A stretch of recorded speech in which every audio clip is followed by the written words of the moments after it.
A paz do Senhor, meus irmãos. Estamos aqui novamente para estudar os livros dos profetas no Antigo Testamento.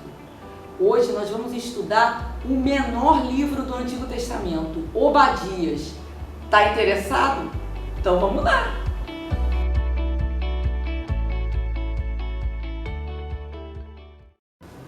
Queridos, vamos começar nossa aula sobre Obadias? Mas antes, vamos orar e pedir ao Senhor direção para essa aula. Vamos fechar os nossos olhos nesse momento, falar com o nosso Deus. Senhor Jesus, nós te agradecemos pela tua presença, Senhor. Te agradecemos pela tua palavra, Senhor, porque ela nos dirige, nos guia, nos ensina, Senhor. Ó Deus amado, nos fala o caminho que devemos andar, Senhor.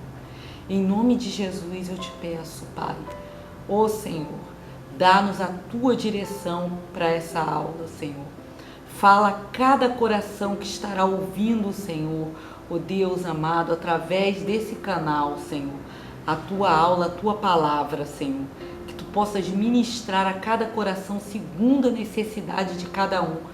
Espírito Santo de Deus, é o que eu te peço, em nome de Jesus. Amém. Irmãos, deixa eu colocar aqui, porque saiu aqui da página, deixa eu voltar aqui no meu computador. Voltou. Obadias, abra sua Bíblia aí, no livro de Obadias, fica depois de Amós e antes do livro de Jonas. É um pequeno livro, mas com uma mensagem poderosa para todos nós. Obadias é o menor livro do Antigo Testamento. Enquanto você está abrindo aí sua Bíblia, eu vou te explicando. Ele, na verdade, só tem um capítulo, com 21 versículos. Então, são 21 versículos em que o profeta escreve a sua mensagem. Quem foi Obadias? Não se sabe, irmãos. Não se tem nenhuma informação sobre esse profeta na Bíblia. Obadias era um nome muito comum, né, na época. Significa servo de Jeová ou de Yahvé, servo do Senhor. O nome significa isso. E nós não sabemos quem é esse Obadias, quem foi esse profeta. Ele não deixa nenhum registro no seu livro. Também não sabemos qual é em que data ele escreveu esse livro. Mas isso nós conseguimos aproximar essa data através do próprio livro, daquilo que ele escreve, de sua profecia. Então, Obadias, o servo do Senhor, escreveu um livro em que ele leva uma profecia não para Israel, também não leva essa profecia para Judá. Vocês lembram do reino dividido? Israel, o reino do norte, Judá, o reino do sul. O reino se dividiu, 2 reis diferentes. Israel, capital Samaria, Judá, capital Jerusalém. O reino de Israel, 10 tribos formaram o reino de Israel, né? Cuja capital é Samaria, com o seu rei, que não era descendente de Davi. Já o reino do sul, Judá, cuja capital é Jerusalém, foram 2 tribos, a tribo de Judá e a tribo de Benjamim, que formou esse reino, e os reis de Judá eram descendentes de Davi, foram descendentes de Davi. Mas Obadias, como nós não sabemos, o livro não traz nada sobre ele, quem foi esse profeta, nós não sabemos nem se ele era de Israel nem de Judá. O que nós sabemos é que ele profetiza para um outro reino, para um outro povo que não era o seu povo, para os edomitas ou idumeus, os descendentes, ou na verdade o povo descendente de Esaú. É para esse povo que se dirige esse livro. Os edomitas, os descendentes de Esaú. Quem são essas pessoas? Que povo é esse, né, meus irmãos? Então, antes da gente começar, eu vou fazer essa introdução para vocês. Esaú foi irmão gêmeo de Jacó, lembra? Filhos de Isaac. Esaú e Jacó, eles desde o início brigavam pela primogenitura. Esaú foi, apesar deles serem gêmeos, Esaú nasceu primeiro, saiu primeiro do ventre de Rebeca. Então ele tinha o direito de primogenitura. Mas o Senhor já havia profetizado que Jacó é que seria o que teria o direito de primogenitura, ou seja, de chefiar o clã da família. E Esaú serviria a ele. Só que isso Isaac não concordou, o pai, com essa profecia e tentou de alguma maneira passar o direito de primogenitura para o filho mais velho, que era Esaú. Isso não acontece, ele acaba abençoando o filho mais novo, Jacó. Esaú não tem essa bênção da primogenitura, como já havia sido profetizado. Jacó tem que fugir do irmão por conta disso, porque ele engana o irmão para poder receber essa bênção do pai. E ele tem que fugir, e isso causa, na verdade, uma ruptura entre os irmãos, um ódio, um rancor entre os dois irmãos gêmeos, Jacó e Esaú. Ao final dessa história, Esaú forma um povo. O seu povo, ele vai habitar, os descendentes de Esaú vão habitar num local pedregoso, em montanhas rochosas, no alto, que são montanhas, né? Eles habitam no alto, nas fendas das rochas. Cada fenda era uma habitação. Eles moravam como se fossem cavernas nas fendas das rochas. Todo esse povo, os edomitas, mas por que o nome deles o nome desse povo era Edomita, Edom, se o nome do seu patriarca era Esaú, né? Porque Esaú era um homem ruivo, vermelho. Ele nasceu muito peludo e vermelho.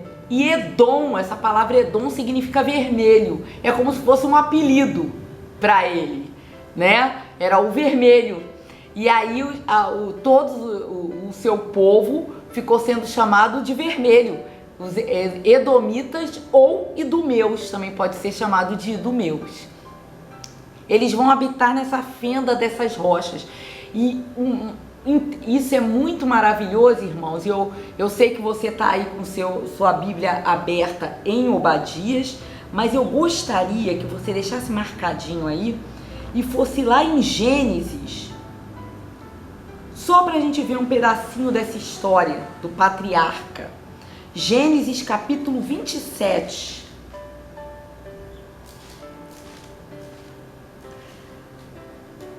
Jacó fica com a bênção da primogenitura. E Esaú, quando chega e percebe que o irmão havia lhe roubado, havia enganado o pai e roubado essa bênção do pai, ele chora amargamente e pede ao pai: pai, ainda tem alguma bênção para mim? Vamos ler isso na Bíblia? Então aí, Gênesis 27, eu quero que você comece a ler do versículo 36. E disse Esaú: não é com razão que o seu nome é Jacó? Já é a segunda vez que ele me engana. Primeiro tomou meu direito de filho mais velho e agora recebeu a minha bênção. Então perguntou ao pai, o pai era Isaac. Então ele pergunta ao pai: o Senhor não reservou nenhuma bênção para mim? Isaac respondeu a Esaú: eu o constituí senhor sobre você. Quer dizer, eu constituí Jacó senhor sobre você, Isaac diz a Esaú. E a todos os seus parentes tornei servos dele. A ele supri de cereal e de vinho. que é que eu poderia fazer por você, meu filho? Esaú pediu ao pai: meu pai, o Senhor tem apenas uma bênção. Abençoe-me também, meu pai. Então chorou Esaú em alta voz. Seu pai Isaque respondeu-lhe: sua habitação será longe das terras férteis, distante do orvalho que desce do alto céu. Você viverá por sua espada e servirá a seu irmão. Mas quando você não suportar mais, arrancará do pescoço o jugo. E foi exatamente isso que aconteceu, irmãos. Os descendentes de Esaú, um povo muito numeroso, era um povo guerreiro, lembra? Viverá por sua espada. Era um povo muito guerreiro, não era um povo que vivia da agricultura, porque eles viviam numa terra árida. Essas montanhas são montanhas secas, montanhas que não são para plantio, são rochosas, e eles foram habitar ali, nesse lugar. Até hoje, o lugar onde os edomitas habitaram é visitado, é uma das maravilhas do mundo antigo, irmãos. Se chama Petra, é a cidade, a capital dos edomitas se chama Petra, cidade de Petra.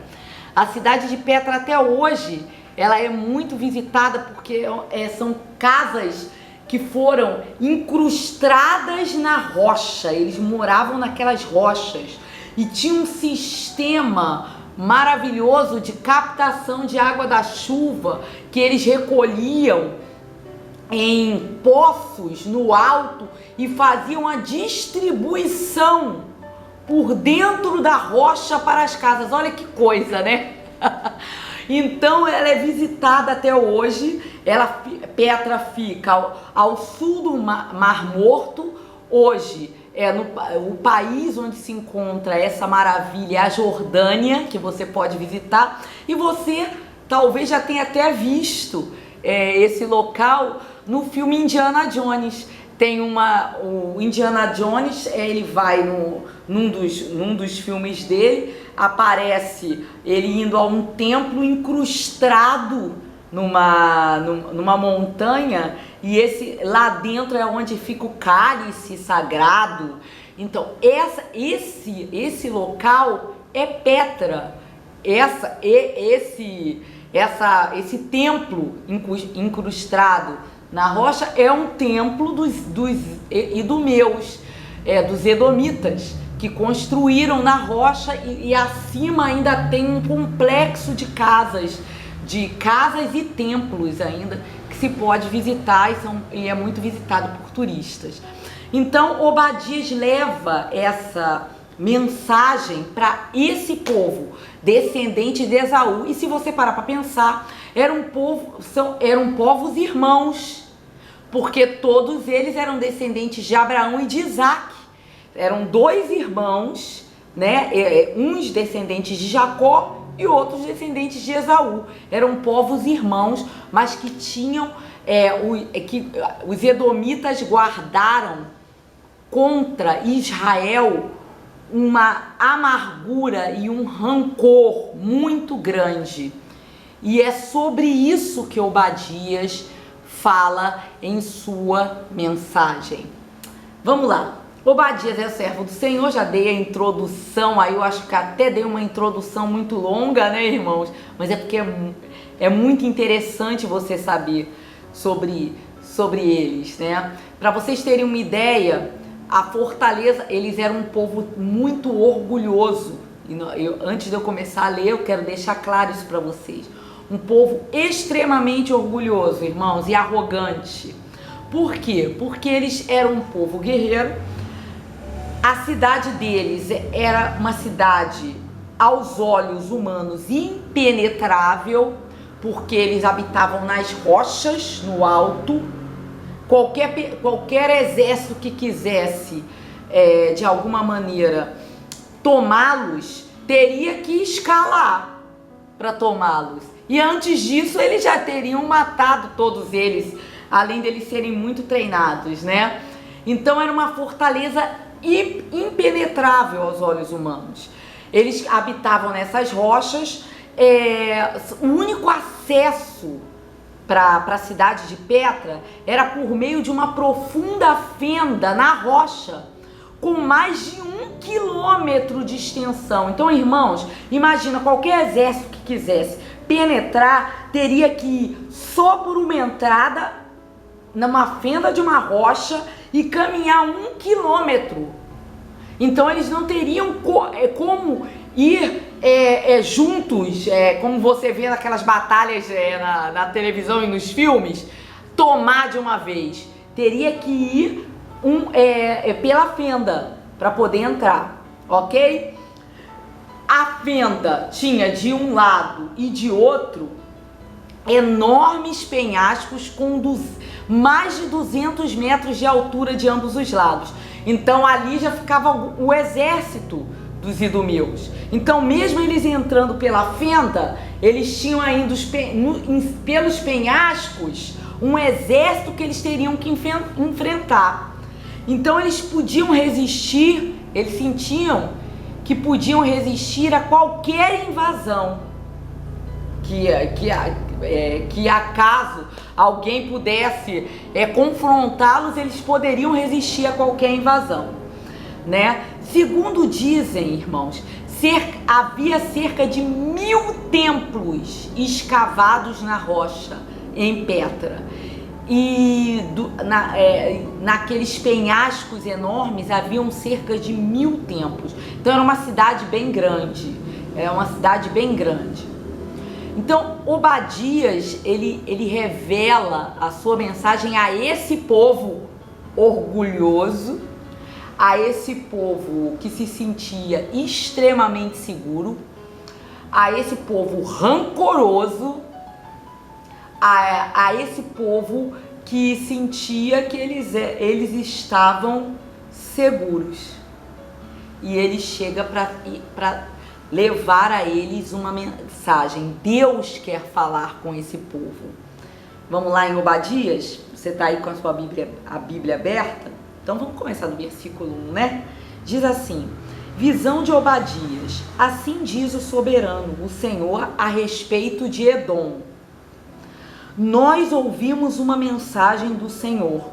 Um mensageiro foi enviado às nações para dizer: levantem-se, vamos atacar Edom. Veja, eu tornarei você pequeno entre as nações. Será completamente desprezado. A arrogância do seu coração o tem enganado. Você vive nas cavidades das rochas e constrói sua morada no alto dos montes. Você diz a si mesmo: quem pode me derrubar?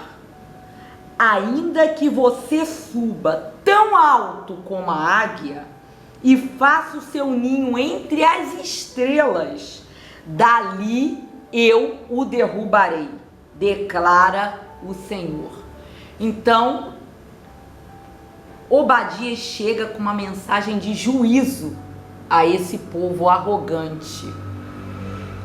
Chega para dizer para eles: olha, vocês se acham tão seguros, tão melhores, tão impenetráveis, mas o Senhor manda dizer a vocês, e o Senhor diz através de Obadias, diz a vocês: eu vou derrubar vocês da sua arrogância. Eu mesmo vou derrubar vocês daí. Mesmo que vocês façam o ninho de vocês lá nas estrelas, de lá eu derrubo vocês. Porque Ele é o Senhor. Amém, irmãos? Glória a Deus. A nossa segurança não está em circunstâncias. A nossa segurança vem do Senhor. Então, esse era o fim de uma longa novela, irmãos. A novela dessa briga entre edomitas e israelitas. O Edom, eles tinham tanta raiva dos israelitas que, irmãos, eles impediram a passagem de Israel para a terra prometida. Quando Israel saiu do Egito com Moisés, Israel indo para Canaã, para a terra prometida, eles teriam que de alguma maneira atravessar o território dos edomitas. E Moisés manda um mensageiro para o rei de Edom e diz assim: olha, se você deixa você permite que nós passemos por suas terras, pelo seu reino, nós não vamos beber água, nós não vamos estragar a plantação de vocês, não vamos passar pela plantação, nós vamos passar pela estrada real.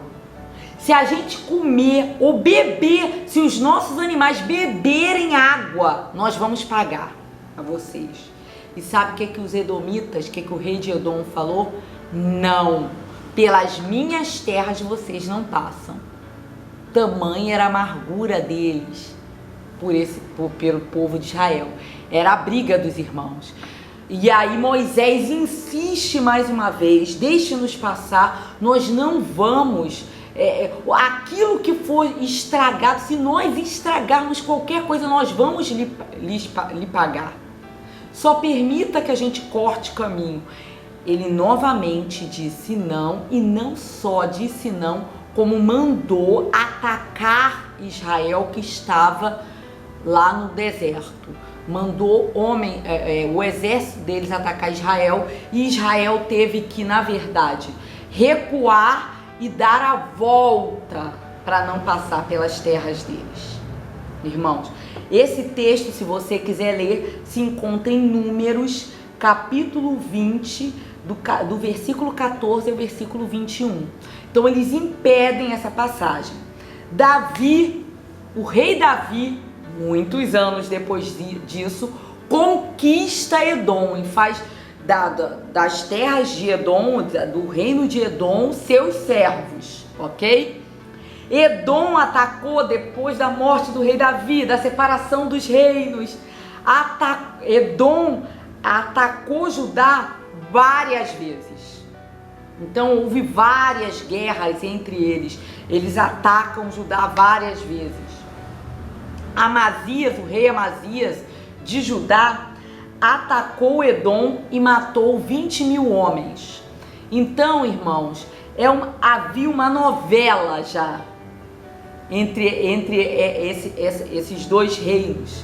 Israel, de alguma maneira, sempre evitou atacar os edomitas. Até porque isso foi dito pelo próprio Senhor, que eles não atacassem Edom, porque eram irmãos. Mas é claro que no meio dessa novela toda há mais ataque dos edomitas contra Israel do que de Israel contra Edom, mas Israel também ataca Edom algumas vezes. A armadilha do orgulho. A tônica da mensagem de Obadias é que o orgulho nos afasta de Deus. Os edomitas eram muito orgulhosos, irmãos, e o orgulho deles afastou eles de Deus, né? Essa é uma verdade que está repetida tanto clara como implicitamente em várias passagens bíblicas. Vamos conferir algumas delas? Provérbios 8, versículo 13. Vamos lá em Provérbios 8, 13.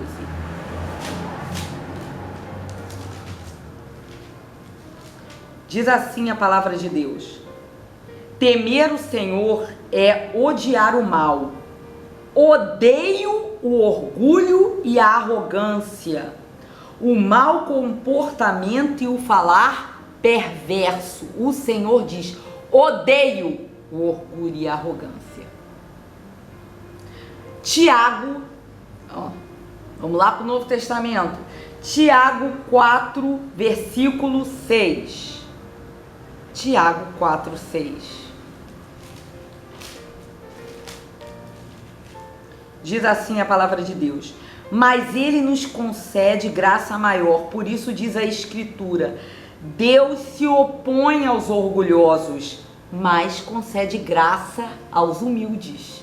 Então o Senhor se se opôs a Edom e se opõe aos orgulhosos. A submissão, irmãos, é o oposto da soberba. 1 Pedro, capítulo 5, versículo 5.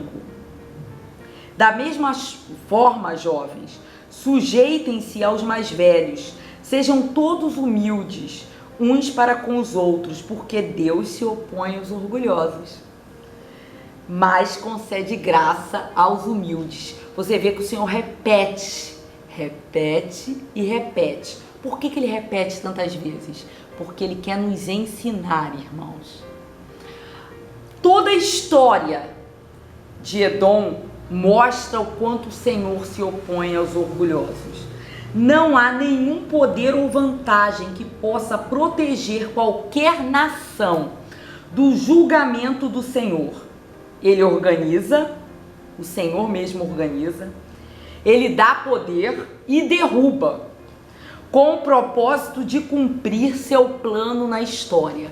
Então os edomitas se sentiam seguros, se sentiam impenetráveis, ok, irmãos? Vamos parar para pensar do que esses homens viviam.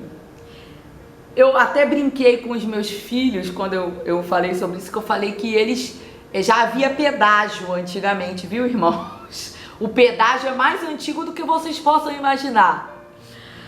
Edom, assim como Moisés, como eu contei para vocês, queria passar com o povo pela estrada, a cidade, as terras dos edomitas, ela ficava exatamente numa passagem norte e sul de caravanas de comércio.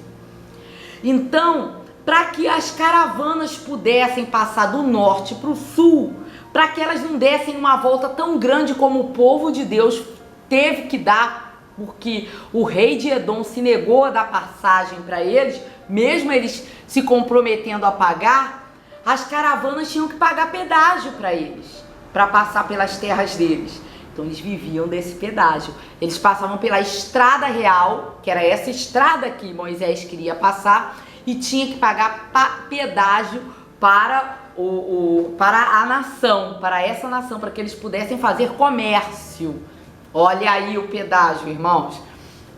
Eles também, irmãos, possuíam bronze em suas terras, e o Egito se interessou por isso, então eles comercializavam também bronze, ok? E eles também viviam de comércio também, de trocas, de escambo. Então era um povo que vivia disso, ok? Eram orgulhosos, muito orgulhosos.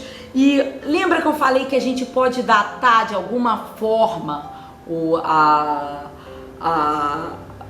quando esse livro foi escrito e quando Obadias profetizou para esse povo?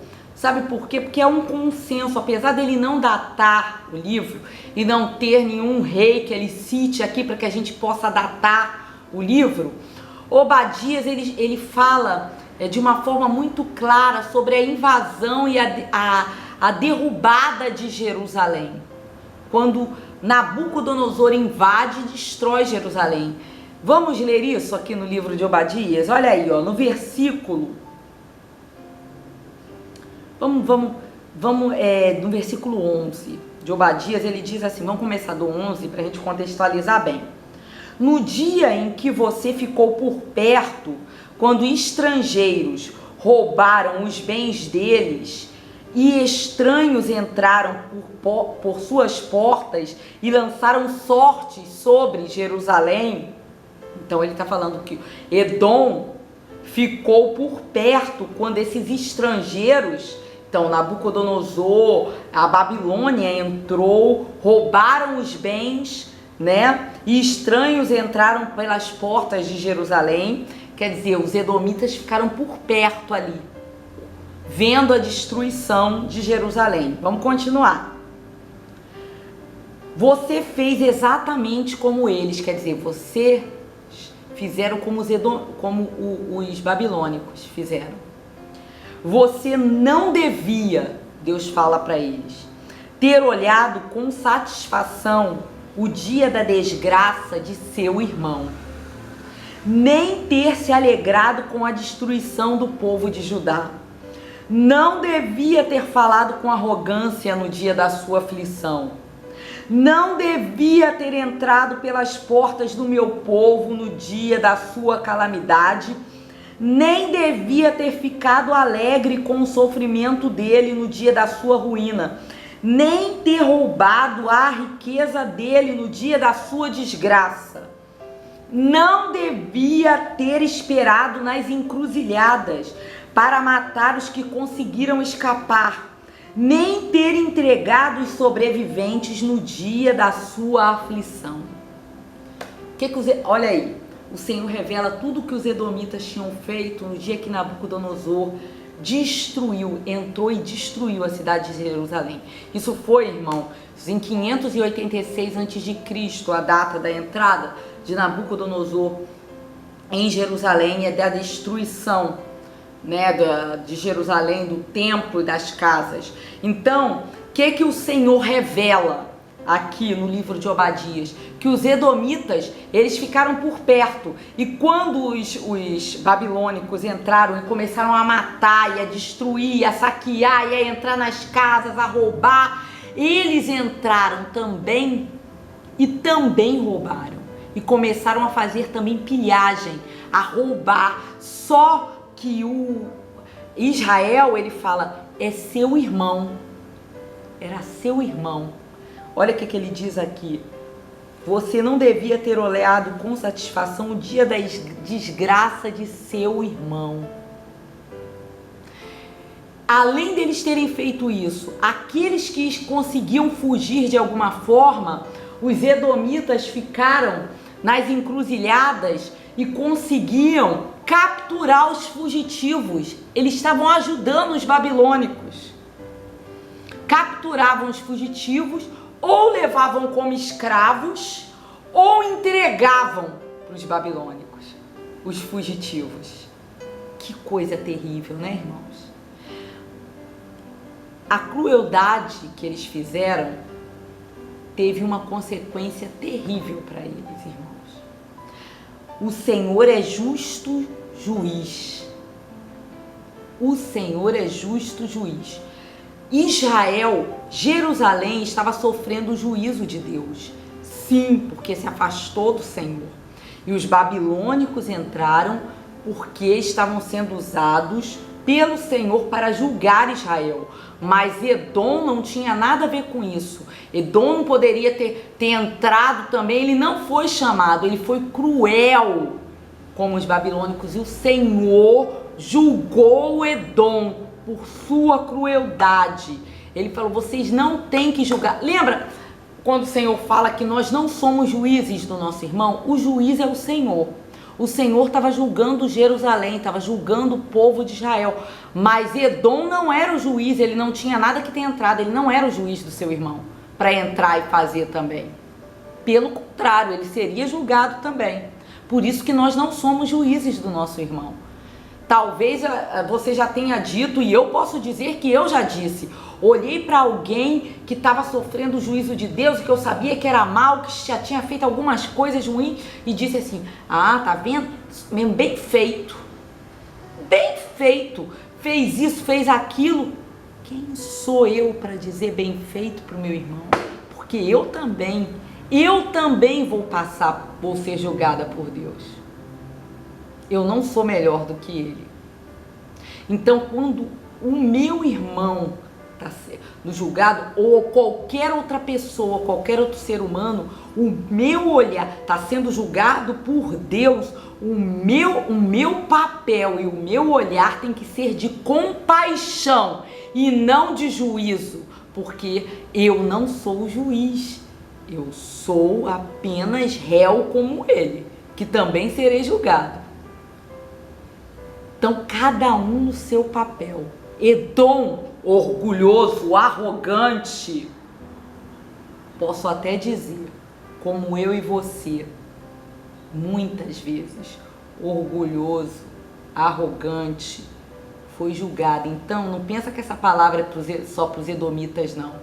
Essa palavra é para mim e é para você também. Quantas vezes, em quantas situações, a gente se coloca como se a gente estivesse mais alto do que o outro. Mas o Senhor pega e pode nos derrubar da nossa altura. Irmãos, em nome de Jesus, que o Senhor transforme o meu e o seu coração, porque isso é muito sério, e que nos dê um olhar de compaixão pelo outro, e não de juízo, Vamos voltar aqui.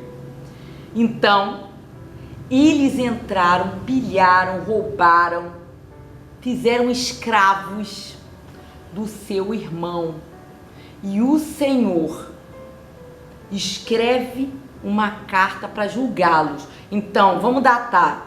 Se Jerusalém foi destruída em 586 a.C., vamos pensar um pouquinho, irmãos. E Edom, os edomitas também foram conquistados pela Babilônia, mas não no reinado de Nabucodonosor. Depois de Nabucodonosor, houve outros reis babilônicos, hein? Então, em 553 a.C., os edomitas foram conquistados por Nabonido, rei da Babilônia. Isso está nas Crônicas de Nabonido, que é um livro babilônico, um escrito babilônico, né? Que se encontra hoje, que foi descoberto, que se encontra hoje no Museu Britânico. Então lá tem datado que Nabonido conquista Edom, que se sentia tão superior a Judá, né, conquista em 553. Então eles foram conquistados nessa época, eles foram derrubados do seu pedestal pelo rei Nabonido, irmãos. E o Senhor fala também sobre isso. Vamos ler? Lá, versículo 15. Pois o dia do Senhor está próximo para todas as nações. Como você fez, assim lhe será feito. Lembra Jesus falando? Você vai ser medido com a mesma medida que você tem medido seu irmão, né? Irmão, se a gente parasse para pensar nisso algumas vezes ao dia, a gente temeria fazer algumas acusações. Qual a medida que você tem usado para medir o outro? Porque com essa mesma medida você vai ser medido. Eu acho que nós deveríamos pensar um pouco nisso. Temer e tremer. Olha aqui, é sobre isso que o Senhor está falando nesse livro. Pois o dia do Senhor está próximo, versículo 15, para todas as nações. Como você fez, assim lhe será feito. A maldade que você praticou recairá sobre você. Assim como vocês beberam do meu castigo no meu santo monte, também todas as nações beberão sem parar, beberão até o fim, e serão como se nunca tivessem existido. Deixa eu falar um pouquinho sobre isso. Edom foi conquistado. Depois, Edom, no ano 70, ela teve uma série de... Ela foi conquistada por uma série de povos, irmãos, mas ela se manteve como nação. Até 70 depois de Cristo, em 70 depois de Cristo, depois da morte do nosso Senhor, no ano depois do nascimento, do nosso Senhor, em 70 depois de Cristo, quando a Jerusalém, quando o templo de Jerusalém foi destruído dessa vez pelos romanos, os edomitas, eles foram riscados da história. Eles deixaram de existir. Esse povo, ele acabou. Ele deixou de existir. Ele foi completamente destruído, os idumeus. Então, irmãos, o Senhor fala aqui: e serão como se nunca tivessem existido. Eles desapareceram. Não existe mais vestígio deles na história. Irmãos, quem é que pode parar o nosso Deus? Aquilo que Ele determinou está determinado, irmãos. Ele é o Senhor. Ainda que demore, você acha que demora para mim, para você, porque nós vivemos num tempo cronológico, né? O Senhor, Ele é eterno, mas nós vivemos num tempo cronológico, então para nós demora. Mas vai acontecer. O Senhor tem o seu tempo e o tempo certo de fazer aquilo que Ele determinou e aquilo que Ele anunciou. Ele anunciou aqui o que iria acontecer. E aconteceu. E nós estamos aqui para provar. Por isso, irmãos, tudo aquilo que ainda não aconteceu e que está aqui na Bíblia, tenha certeza, vai acontecer. Porque Ele já determinou. Diga glória a Deus. Ele já determinou. E se Ele determinou, vai acontecer. Irmãos, antes do nascimento de Esaú e Jacó, Deus já havia anunciado que Esaú serviria a Jacó. Entretanto, na revelação de Deus por meio da bênção de Isaac, já se considerava a rebeldia da nação que se originava com Esaú.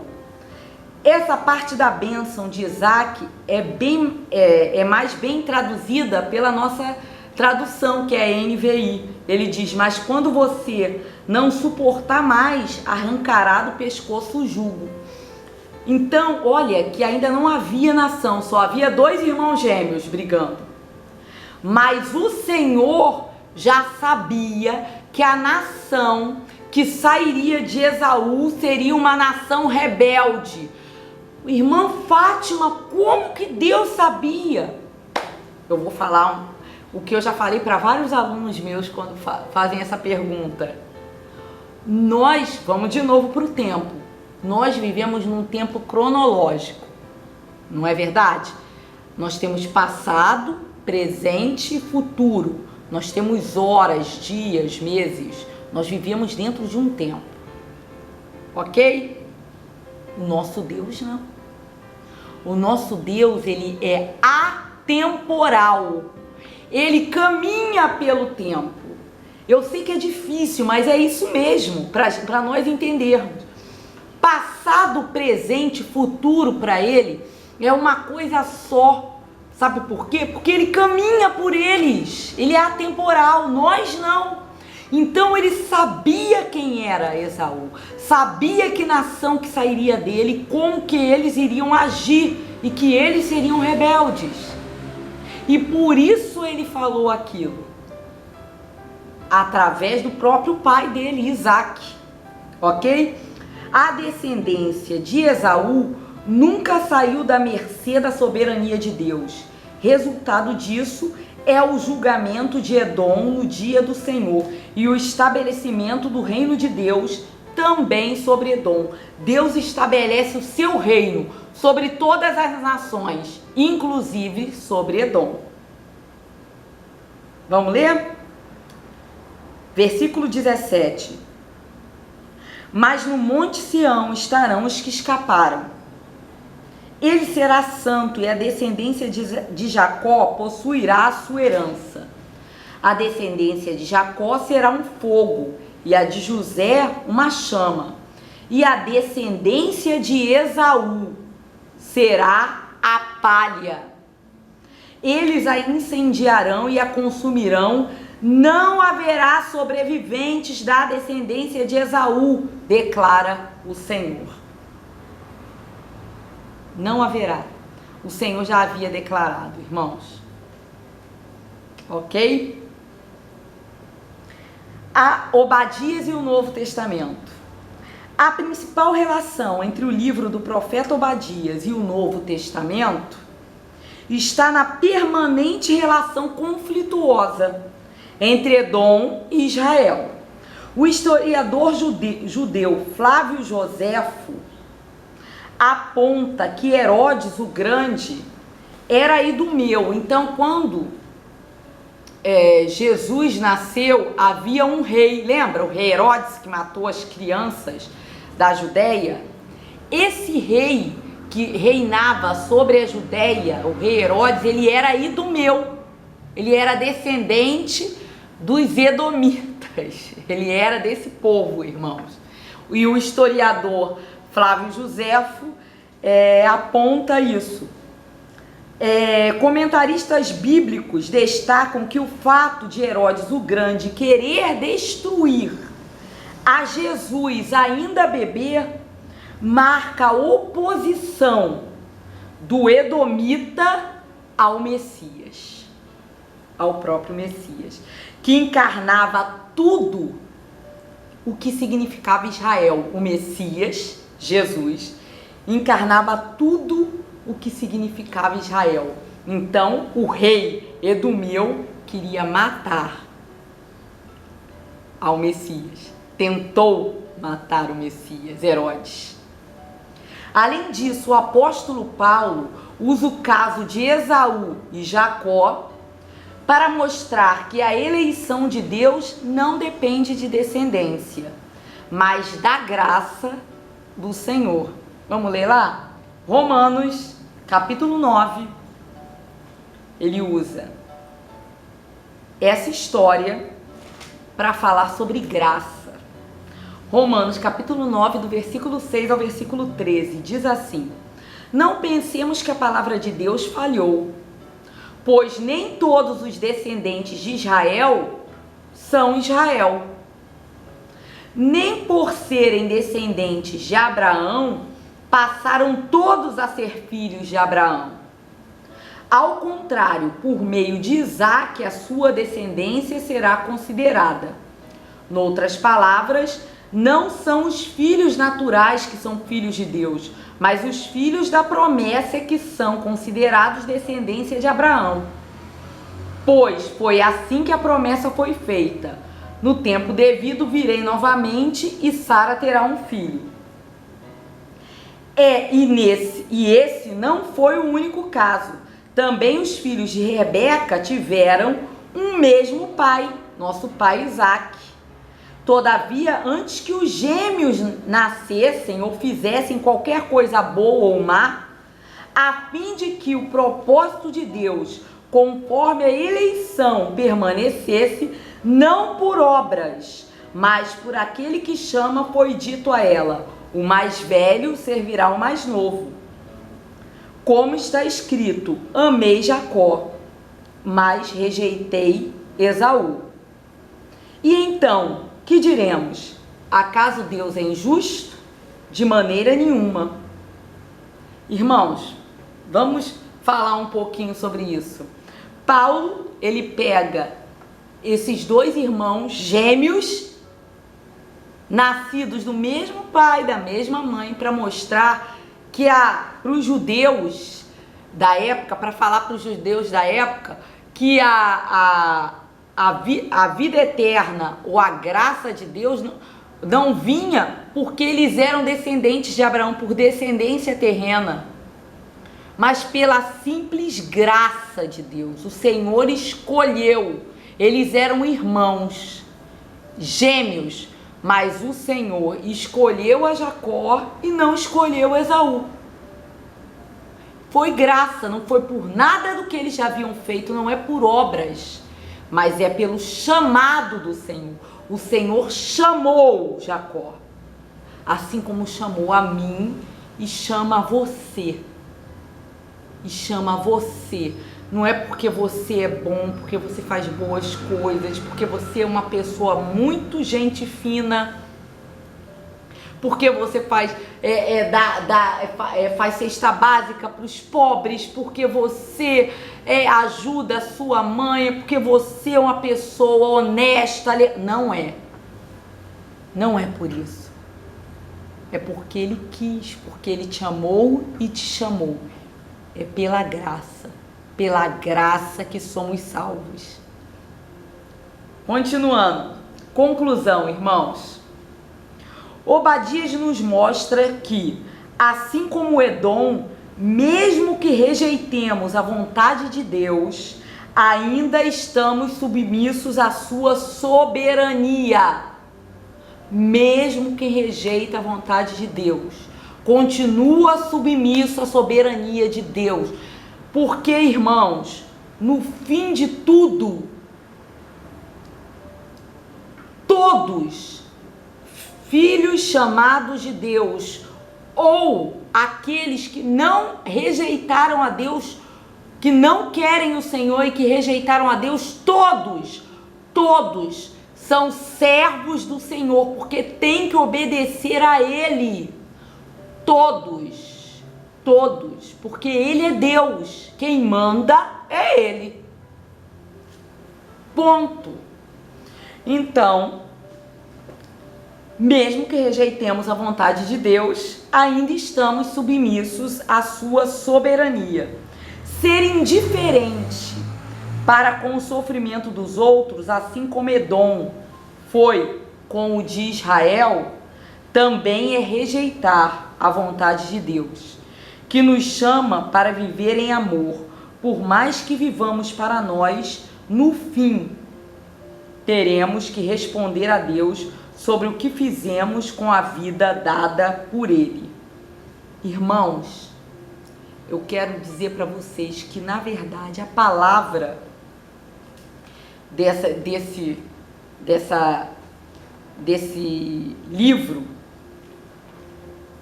Obadias, que ficou muito pulsando no meu coração, é orgulho.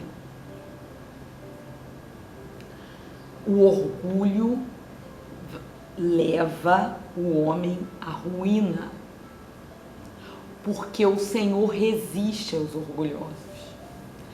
Então, em nome de Jesus, sejamos humildes, irmãos.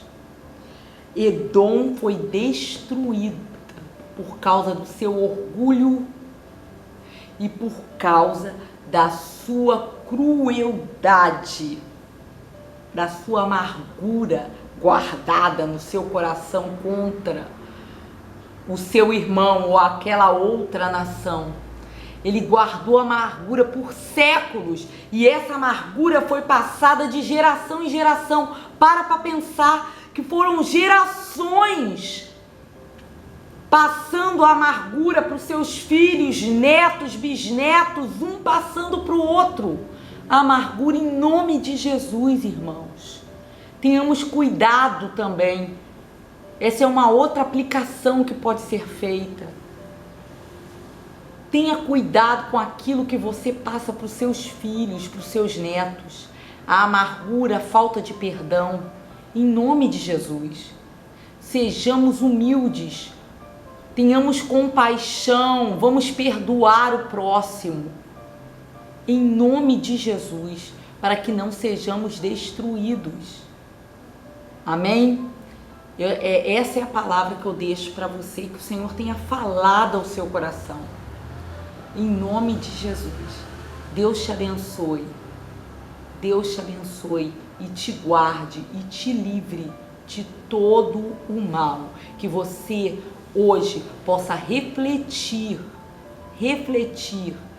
sobre o que se passa no seu coração. Possa tirar todo o lixo, memórias, humilhações que você sofreu e que você não perdoou, que você talvez ainda carregue com você, e que você possa perdoar e se livrar disso, para que o Senhor possa te abençoar cada vez mais. Amém? Que Jesus te abençoe.